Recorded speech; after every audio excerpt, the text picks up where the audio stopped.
مدينة مساعد، يحول كرة في اتجاه الجهة الأخرى، في اتجاه حسين مسعد. حسين يلعب كورته زالت خطيرة لمصلحة فريق الأندلس. وماذا شاء سيد الحكم؟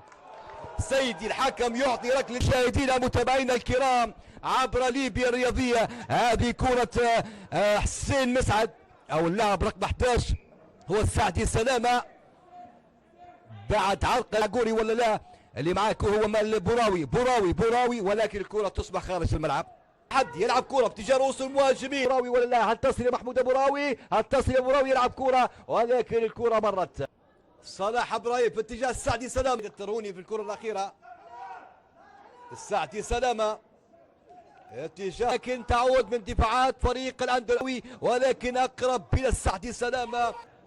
يغيب التركيز على مهاجمي فريق التحدي، على الفهود الصبري في هذه المقابلة.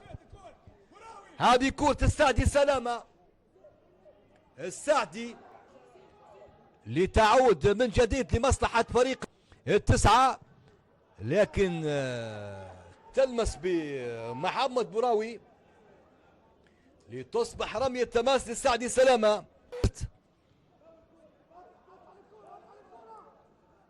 السعدي سلامة